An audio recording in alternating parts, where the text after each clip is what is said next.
आत्मनंदन सभी का बहुत बहुत स्वागत है इंद्रियों के प्लेटफॉर्म पर। फ्रेंड्स, हम धीरे धीरे इन बुक से बहुत सारी ऐसी नॉलेज ले रहे हैं जो हमारे जीवन के लिए बहुत सुंदर है। तो अपने प्रतिदिन के जो लाइफस्टाइल है उसको साकार करने के लिए आप इस चैनल से जुड़े रहें, क्योंकि बहुत सारी चीजें आपको मिलने वाली हैं। बहुत सारे ऐसे मोती जिन्हें आप अगर संजो करके रख लेंगे तो आपका जो जीवन है वो सुंदर हो जाएगा। फ्रेंड्स, बहुत बार हमारे साथ में क्या होता है कि जैसे हमारी फैमिली होती है, हम उन लोगों के लड़ाई झगड़े के साथ में या कुछ ऐसी बातें हो जाती है कि उनसे हमारा मन मुटाव हो जाता है, तो हम अपने अंदर कुछ ऐसी द्वेष या कोई ऐसी बातें अपने अंदर पाल लेते हैं जो हम उनसे कह तो नहीं पाते हैं, लेकिन उनसे होता क्या है, जब हम उन्हें इकट्ठा कर लेते हैं अपने अंदर उस क्रोध को, द्वेष को, गिल्ट को, तो हम बीमार हो जाते हैं। हमारे लाइफ के अंदर सिर्फ बीमारियां नहीं, बहुत सारी ऐसी जगह आती हैं जहां पर आप स्टक होना शुरू हो जाते हो। वो फाइनेंशियली भी हो सकता है, फिजिकली हो सकता है, स्पिरिचुअली हो सकता है, या आपके रिलेशंस खराब होने लग जाते हैं। बहुत सारी ऐसी चीज होती है, हम वहां स्टक होना शुरू हो जाते हैं। तो इस सब के लिए हमें करना क्या है, हमें क्षमा करना है, उन सबको माफ कर देना है। तो हमारा जो नेक्स्ट चैप्टर है, chapter number 17, how to use your subconscious mind for forgiveness, क्षमा के लिए अवचेतन मन का प्रयोग कैसे करें। तो जो ये जीवन है ये किसी के साथ भी भेदभाव नहीं करता है। या हम ये कहें कि ईश्वर जीवन है, और यह जीवन सिद्धांत इस पल भी आपके भीतर प्रवाहित हो रहा है जब आप इन शब्दों को पढ़ रहे हैं और इन पर विचार कर रहे हैं। ईश्वर आपके द्वारा सद्भाव, शांति, सुंदरता, खुशी और प्रचुरता में व्यक्त होना पसंद करता है। भगवान कभी भी लड़ाई के अंदर, झगड़े के अंदर, द्वेष के अंदर, ईर्ष्या के अंदर, इन सब चीजों में व्यक्त नहीं होता है। ईश्वर किस चीज में व्यक्त होता है, किस चीज में बाहर आना पसंद करता है? शांति, सुंदरता, खुशी, अबंडेंस, सद्भाव। ये जो चिप चीज है ना, इससे ईश्वर की इच्छा या जीवन की प्रवृत्ति कहा जाता है। जीवन ऐसे फ्लो कर रहा है। अगर आप इस आंतरिक जीवन प्रवाह के खिलाफ अपने मस्तिष्क में अवरोध बना लेते हैं तो यह भावनात्मक बाधा आपके अवचेतन मन को बहुत दुविधा में डाल देगी, और यह हर तरह की नकारात्मक स्थितियां उत्पन्न कर देगी। मतलब अगर आप एक नदी है उसके हिसाब से फ्लो करोगे तो आप आराम से उधर बहते चले जाओगे, आपको कोई मेहनत करनी ही नहीं पड़ेगी। लेकिन अगर आप उसके विपरीत दिशा में तैरने की कोशिश करोगे तो क्या करना पड़ेगा, आपको मेहनत करनी पड़ेगी। तो वैसे ही अगर आप अपने जीवन के अंदर नेगेटिविटी लेकर के आओगे तो अब क्या होगा, तब आपको बाधाएं आएंगी और फिर आपको जीवन के लिए मेहनत करनी पड़ेगी। लेकिन आप जो ईश्वर ने चीजें बनाई हैं उसके फ्लो में चलोगे तो आपको कुछ भी नहीं करना पड़ेगा, सब कुछ अपने आप आपको मिलना शुरू हो जाएगा। ईश्वर का दुनिया की दुखी या अराजक परिस्थितियों से कोई लेना देना नहीं है। ये स्थितियां तो हमारी ही नकारात्मक और विध्वंसात्मक सोच का नतीजा है। इसलिए अपनी मुश्किल या बीमारी के लिए ईश्वर पर दोष मढ़ना एक गंभीर गलती है। कई लोग मानव जाति के पाप, बीमारी और कष्ट के लिए ईश्वर की आलोचना करके या ईश्वर पर आरोप लगाकर जीवन प्रवाह के विरुद्ध आदतन मानसिक अवरोध बना लेते हैं। बाकी जो लोग हैं वो अपने दुख, दर्द, प्रियजनों की मृत्यु, व्यक्तिगत दुखों और दुर्घटनाओं के लिए ईश्वर पर दोष मढ़ते हैं। भगवान तूने ये कर दिया, भगवान तूने ऐसा कर दिया। जबकि हम खुद उस ब्लॉकेज को बनाते हैं दूसरों से ईर्ष्या करके, अपने अंदर गिल्ट रख करके, अपराध बोध रख के। तो हम खुद ही जो ब्लॉकेज है अपने आप बना रहे हैं। वो लोग क्या करते हैं, ईश्वर पर गुस्सा होते हैं और उसे ही अपने दुख के लिए जिम्मेदार मानते हैं। जबकि जिम्मेदार कौन है? जिम्मेदार वो खुद है। अपने दुख के लिए हम खुद ही जिम्मेदार हैं। जब तक लोग ईश्वर के बारे में इस तरह की नकारात्मक अवधारणाएं रखेंगे तब तक उनका अवचेतन मन इन नकारात्मक चीजों को साकार करता रहेगा। जब तक वो नेगेटिव बातें बोलते रहेंगे तब तक क्या रहेगा, उनका जीवन इसी तरह नेगेटिव ही रहेगा। तो वो क्या कर रहे हैं, वो अपने सोच के अंदर खुद ही नेगेटिविटी लेके आ रहे हैं और उसको जान नहीं पा रहे हैं। राइट? वो ये नहीं समझ पाते हैं कि वे खुद ही खुद को सजा दे रहे हैं। उन्हें सच देखना होगा, आत्मनिर्भर बनना होगा और किसी भी बाहरी व्यक्ति या शक्ति के प्रति निंदा, द्वेष और क्रोध को त्यागना होगा, वरना वे सेहतमंद, खुश या रचनात्मक गतिविधि में अग्रणी नहीं बन सकते। हो ही नहीं सकता कि वो सक्सेसफुल हो जाए। जब ये लोग अपने दिलो दिमाग में प्रेम पूर्ण ईश्वर की कल्पना करने लगते हैं तब वे यकीन करने लगते हैं कि ईश्वर प्रेम पूर्ण पिता है जो उनकी देखभाल करता है, उनका मार्गदर्शन करता है, उन्हें शक्ति देता है। तो ईश्वर या जीवन सिद्धांत के बारे में यह विश्वास तथा अवधारणा उनके अवचेतन मन में उतर जाएगी और वे असंख्य तरीकों से धन्य हो जाएंगे। अबंडेंस उनके जीवन में भर भर कर आना शुरू। फ्रेंड्स, देख रहे हैं आप कि किस तरह से ये हमारी जो जिंदगी है वो किस तरह से चलती है। जीवन आपको हमेशा क्षमा करता है। जीवन सिद्धांत में क्षमा का असीमित खजाना है। जब आप अपनी उंगली काट लेते हैं तो यह आपको क्षमा कर देता है। अब बात कहाँ आ रही है कि आप लोगों को क्षमा क्यों नहीं करते, जब आपको जीवन क्षमा कर देता है। जो हमारा ये एक रूल है वो क्षमा का है कि हमें क्षमादान सीखना है। ईश्वर हमें हमारी गलतियों के लिए बार बार क्षमा करता है, बार बार। वैसे ही हमारा जो जीवन है वो हमें क्षमा करता है। अब आप देखिए कैसे कैसे करता है। जब आप अपनी उंगली काट लेते हैं तो यह आपको क्षमा कर देता है। आपके भीतर की सबकॉन्शियस बुद्धिमत्ता, इंटेलिजेंस तत्काल इसकी मरम्मत के लिए सक्रिय हो जाती है। नई कोशिकाएं घाव के ऊपर पुल बना देती हैं। अगर आपको कोई संक्रामक रोग हो जाता है तो जीवन आपको क्षमा कर देता है और आक्रामक विषाणुओं को मिटाने में तत्काल जुट जाता है। एंटीबॉडीज आपकी बॉडी में फटाफट से बना देता है वो। अगर आप अपना हाथ जला लेते हैं तो जीवन सिद्धांत फफोलों और जलन को कम करता है तथा आपको नई त्वचा, ऊतक और कोशिकाएं देता है।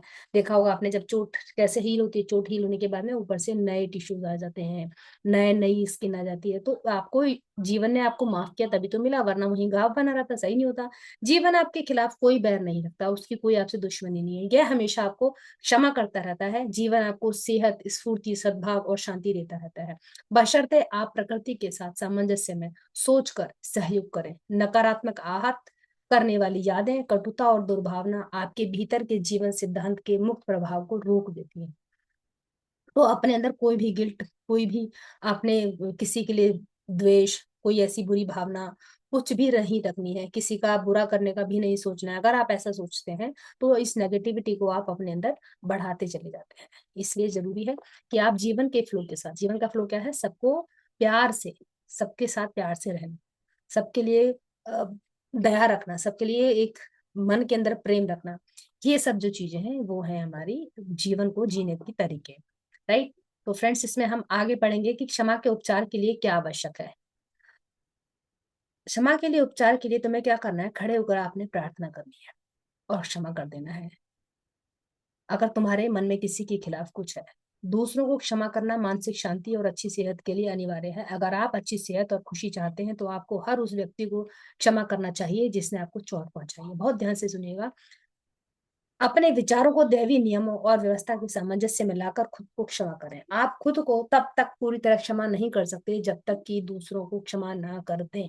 खुद को क्षमा ना करना सिर्फ आध्यात्मिक अहंकार या अज्ञान है। आज की मनोदैहिक चिकित्सा में इस बात पर लगातार जोर दिया जा रहा है कि द्वेष, दूसरों की आलोचना, पश्चाताप और शत्रुता कई रोगों के कारण है, जिनमें आर्थराइटिस से लेकर हृदय रोग तक शामिल है।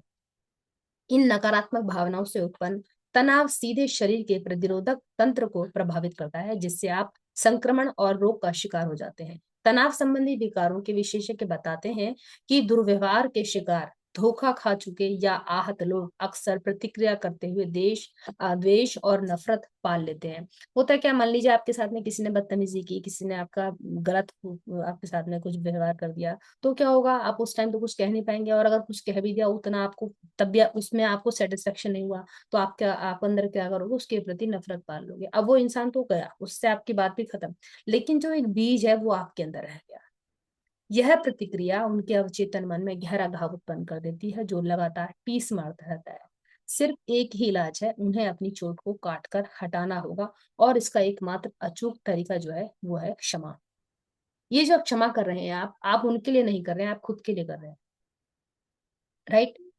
क्षमा क्या है, सक्रिय प्रेम है। क्षमा की कला में अनिवार्य तत्व क्षमा करने की इच्छा होना है। अब यहाँ पर अगर आप अपने आप को हील करना चाहते हैं, अपने आप को ठीक करना चाहते हैं, तो यहाँ पर आपके अंदर ये इच्छा होनी चाहिए। मेरे कहने से या किसी और के कहने से आप क्षमा नहीं कर सकते हैं। आपके अंदर, खुद के अंदर ये चीज आना चाहिए कि हाँ, मुझे उससे क्षमा करना है, मुझे सही होना है। राइट।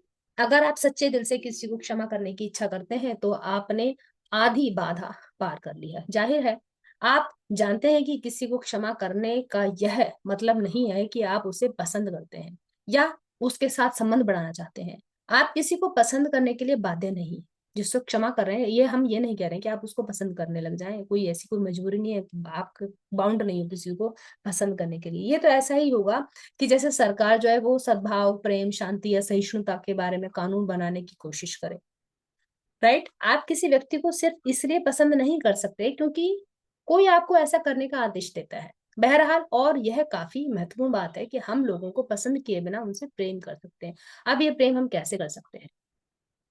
एक दूसरे से प्रेम करो। ये बाइबल में लिखा है कि एक दूसरे से प्रेम करो। सभी ग्रंथों में आप कोई भी ग्रंथ उठा करके पढ़ लें, सब ग्रंथ जो क्या है वो क्या सिखाते हैं, प्रेम करना सिखाते हैं। कोई भी ये नहीं कहता कि एक दूसरे से द्वेष करो, ईर्ष्या करो। यह पहली नजर में असंभव लग सकता है, लेकिन यह काम कोई भी कर सकता है, बशर्ते वह इसे सचमुच करना चाहे। प्रेम का मतलब यह है कि आप सामने वाले के लिए सेहत, खुशी, शांति, सुख और जीवन की सभी नियामतों की कामना करें। राइट। सिर्फ एक ही शर्त है और वह है ईमानदारी। सिर्फ अपने मुंह से नहीं बोलना है कि भाई ये सुखी रहे, ये शांति रहे, मैं इसके लिए ब्लेसिंग्स के लिए मैं प्रार्थना कर रहा हूँ। अपने दिल से, आपको कोई आपके दिल में झांक करके नहीं देख रहा कि आप क्या दूसरे के लिए क्या प्रार्थना। आप क्षमा करते समय दरअसल उदार नहीं बल्कि स्वार्थी होते हैं। अब आप ये मत समझिए कि आप उस पर कोई एहसान कर रहे हैं क्षमा करके। वो एहसान आप अपने ऊपर ही कर रहे हैं। क्यों? क्योंकि आप स्वार्थी। कैसे स्वार्थी है? क्योंकि आप दूसरों के लिए जो कामना करते हैं वास्तव में वह अपने लिए ही कर रहे हैं। आपको शायद ये चीज पता नहीं है, लेकिन आप क्या सोचते हैं कि मैंने उसको उसके लिए करके एहसान कर दिया, मैंने तेरे लिए प्रार्थना करी थी, मैंने तेरे लिए ऐसे किया था। आपने किया उसके लिए, लेकिन आपको ये नहीं मालूम कि इसका जो जो सब कुछ आपने बोला है वो उसको तो जो मिलेगा वो आपको ही मिलने वाला है वापस, क्योंकि ये जो थॉट है वो आपने कहाँ दिया है, यूनिवर्स में भेजा है, और यूनिवर्स आपको उसका डबल ट्रिपल कई गुना करके आपको देने वाला है। तो आप ये समझ लें कि आपको ये काम ईमानदारी से करना है। इसका कारण यह है कि आप ही इसे सोचते और महसूस करते हैं। राइट। क्योंकि आपने सोचा, उसके लिए अच्छा सोचा, आप दूसरे के लिए अच्छा सोच रहे हैं, आपके लिए ऑब्वियसली अच्छा ही अच्छा होने वाला है। जैसा आप सोचते हैं और महसूस करते हैं वैसा ही आप बन जाते हैं। क्या इससे सरल कोई और चीज हो सकती है? अब आप देखिए, इससे आसान क्या चीज है? कुछ भी चीज नहीं है। अब हम यहाँ सीखेंगे क्षमा करने की टेक्निक। क्षमा बहुत बहुत इंपॉर्टेंट है ये, इतना इंपॉर्टेंट है कि अगर आपने ये सीख लिया ना, आपका जीवन बहुत सुखी हो जाएगा। क्षमा की टेक्निक, क्षमा करने का एक सरल लेकिन कारगर विधि है। इसका अभ्यास करने पर यह आपके जीवन में चमत्कार कर देगी। अपने दिमाग को शांत कर दें, शिथिल हो जाएं और मुक्त रहें। ईश्वर के बारे में, अपने प्रति उसके प्रेम के बारे में सोचें और फिर सकारात्मक अफर्मेशन करें। क्या बोलना है आपने? मैं पूरी तरह से, जिस भी इंसान से आप आहत हैं, जिसने भी आपको चोट पहुंचाई है, धोखा दिया है, परेशान किया है, उसको आप मन में आपने सोचना है कि मैं उसको क्षमा करता हूँ, करती हूँ। मैं उसे मानसिक और आध्यात्मिक रूप से मुक्त करता हूँ। आप क्या कर रहे हैं? उसको फ्री छोड़ दीजिए। ठीक है। उसको आपने क्या किया? मानसिक रूप से भी और आध्यात्मिक भी आपने उसे मुक्त कर दिया। मैं उसे इस मुद्दे से संबंधित हर चीज के लिए पूरी तरह से माफ करता हूँ। मैं मुक्त हूँ और वह मुक्त है। यह अद्भुत भावना है। मैं भी फ्री हूँ, वो भी फ्री है, आपने उसे बिल्कुल छोड़ दिया। मेरे लिए यह आम क्षमादान का दिन है। मैं हर उस व्यक्ति को मुक्त करता हूँ जिसने मुझे कभी आहत किया है, और मैं हर एक के लिए सेहत, खुशी, शांति तथा जीवन की सभी नियामतों की कामना करता हूँ। मैं यह काम मुक्तता, खुशी और प्रेम से करता हूँ। जब भी मेरे मन में अपने को आहत करने वालों के बारे में विचार आता है तो मैं कहता हूँ, मैंने तुम्हें मुक्त कर दिया है और जीवन की सभी नियामतें तुम्हें मिले। मैं आजाद हूँ और वो भी आजाद है। यह अद्भुत है। यह बहुत अमेजिंग है। राइट। सच्ची क्षमा का महान रहस्य यह है कि जब आप एक बार व्यक्ति को क्षमा कर दें तो प्रार्थना को दोहराना अनावश्यक है। अगर आपने एक बार माफ कर दिया तो बार बार उसके लिए प्रार्थना करने की, माफी की प्रार्थना करने की जरूरत नहीं है। जब भी वह व्यक्ति आपके मन में आए या वह खास चोट आपके दिमाग में उभरे तो उसके प्रति अच्छे विचार व्यक्त करें और कहें तुम्हें शांति मिले। आपको अगर किसी से भी बैर है ना, किसी से भी आपको लगता है कि हाँ ये इस बंदे से तो मैं बहुत परेशान हूँ, तो जब भी आपको उस वो मन में आए या आपको ऐसा महसूस हो कि उसकी आपको याद आ गई और आपके मन में फिर से ख्याल उल्टे सीधे आने लगे, तो आपने क्या बोलना है कि उस व्यक्ति की सोल को बोलना है कि तुम्हें शांति मिले। जितनी बार विचार मन में आए उतनी ही बार यह काम करें। आप पाएंगे कि कुछ दिनों के बाद उस व्यक्ति का अनुभव का विचार कम बार आएगा और फिर गुमनामी में खो जाएगा। फिर आपको उस इंसान की जो वो वाला एक्सपीरियंस है वो नहीं होगा जो आपको बार बार परेशान कर रहा है। अब हम यहाँ क्या करते हैं? क्षमा का एक एसिड टेस्ट करते हैं। एसिड टेस्ट क्या है? सुनार यह जांच करने के लिए एसिड टेस्ट का प्रयोग करते हैं कि सोना असली है या नकली है। यहाँ पर भी क्षमा के लिए एक ऐसी टेस्ट है। मान लीजिए कि मैं आपको किसी के बारे में कोई बहुत अच्छी खबर सुनाने चाह रही हूँ, और वो बंदा जो है वो है जिसने आपको चूना लगाया है, धोखा दिया है या छल किया है। अगर आप उस व्यक्ति के बारे में अच्छी खबर सुनकर उड़ जाते हैं तो ये जान लें कि नफरत की जड़ें अभी भी आपके सबकॉन्शियस माइंड में है और आपको नुकसान पहुंचा रही है। मान लें कि पिछले साल आपका बहुत दुखने वाला दांत निकाला गया था और आप मुझे इसके बारे में इस समय बता रहे हैं। राइट। अगर मैं आपसे पूछूं कि क्या इस समय दर्द हो रहा है, तो आप मुझे बड़ी हैरानी से देखोगे। जाहिर है नहीं, मुझे दर्द याद है, लेकिन अब मुझे महसूस नहीं होता है। तो पिछले साल का दांत का जो दर्द है, आपको ध्यान तो होगा, लेकिन आपको इस टाइम फील नहीं होगा। यही पूरी कहानी है। अगर आपने सचमुच किसी को क्षमा कर दिया है, तो आपको घटना तो याद होगी, लेकिन आपको अब उसकी चोट या डंक महसूस नहीं होगा। यह एक क्षमा का ऐसी टेस्ट है। आपको इसे मनोवैज्ञानिक और आध्यात्मिक तरीके से करना होगा, वरना आप खुद को धोखा दे रहे हैं। आप क्षमा की सच्ची कला का अभ्यास नहीं कर रहे। राइट। सबको समझना और सबको क्षमा करना है। जब आप अपने मस्तिष्क के रचनात्मक नियम को समझ लेते हैं, तो आप दूसरे लोगों और परिस्थितियों को दोष देना बंद कर देते हैं कि वे आपके जीवन को बना या बिगाड़ रही है।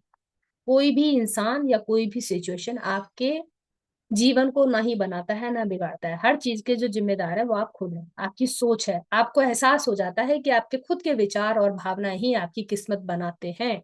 इससे भी बढ़कर आप जान जाते हैं कि बाहरी चीजें कारण नहीं है, वे आपके जीवन तथा अनुभवों के कारण या निर्माता नहीं है। क्रिएटर कौन है? आपने जीवन का क्रिएटर आप खुद हो। यह सोचना गलत है कि दूसरे आपकी खुशी में बाधा डाल सकते हैं, कि आप बेरहम किस्मत की फुटबॉल है, कि आपको जीने के लिए दूसरों का विरोध करना पड़ेगा और उनसे लड़ना पड़ेगा। ऐसा नहीं है। ये सभी विचार अपनी विध्वंसात्मक प्रकृति को प्रकट कर देते हैं। जब आप यह समझ लेते हैं कि विचार ही वस्तु है, थॉट ही है जो आपको आपके जीवन को बना रही है। यह सिद्धांत बाइबल में स्पष्टता से बताया गया है। जैसा व्यक्ति अपने दिल में सोचता है, वैसा ही वह होता है। राइट। अब पूरा चैप्टर जो है, यहाँ हम आपको समरी के बारे में बताएंगे। एक समरी देते हैं इसकी। ईश्वर या जीवन व्यक्तियों में भेद नहीं करता है। जीवन किसी के साथ भेदभाव नहीं करता। जब आप सद्भाव, सेहत, खुशी और शांति के सिद्धांतों का पालन करने लगते हैं, तो जीवन या ईश्वर आपके पक्ष में काम करने लगते हैं। ईश्वर या जीवन बीमारी, रोग, दुर्घटना या कष्ट नहीं भेजता। हम ये चीजें अपने नकारात्मक विध्वंसात्मक सोच से खुद अपने ऊपर ला देते हैं, और इस बारे में यही नियम काम करता है, जैसा बोओगे वैसा काटोगे। ईश्वर के बारे में आपकी अवधारणा आपके जीवन की सबसे महत्वपूर्ण चीज है। अगर आप सचमुच प्रेमपूर्ण ईश्वर में विश्वास करते हैं, तो आपका सबकॉन्शियस माइंड प्रतिक्रिया करके आपको असंख्य नियामतें प्रदान करेगा। आपकी लाइफ में अपने आप ही अबंडेंस आएगी। प्रेम पूर्ण ईश्वर में यकीन करें। जीवन या ईश्वर आपके खिलाफ कोई बैर नहीं रखता है। जीवन कभी भी आपकी निंदा नहीं करता है। अगर आपके हाथ में घाव हो जाता है, तो जीवन उसे ठीक कर देता है। अगर आप अपनी उंगली जला लेते हैं, तो जीवन आपको क्षमा करता है और घाव को भरता है, फफोलों को मिटा देता है, और उस हिस्से को पूर्ण बना देता है। आपका अपराध बोध ईश्वर और जीवन की गलत अवधारणा है। ईश्वर या जीवन आपको सजा नहीं देता है या मूल्यांकन नहीं करता है। आप खुद अपने झूठे विश्वासों, नकारात्मक चिंतन और आत्मनिंदा, खुद की ही अपने आप अपनी निंदा करते हैं आप, कि मैं ऐसा नहीं कर सकता, मैं वैसा नहीं कर सकता। राइट। अपने नकारात्मक चिंतन की नेगेटिव ही सोचे जा रहे हैं। उसकी वजह से क्या होता है, आपके सबकॉन्शियस माइंड प्रभावों द्वारा अपने साथ ऐसा कर लेते हो आप। ईश्वर या जीवन आपको सजा नहीं देता है या निंदा नहीं करता है। प्रकृति की शक्तियां बुरी नहीं है, उनका प्रभाव तो इस बात पर निर्भर करता है कि आप अपने भीतर की शक्ति का कैसा प्रयोग करते हैं।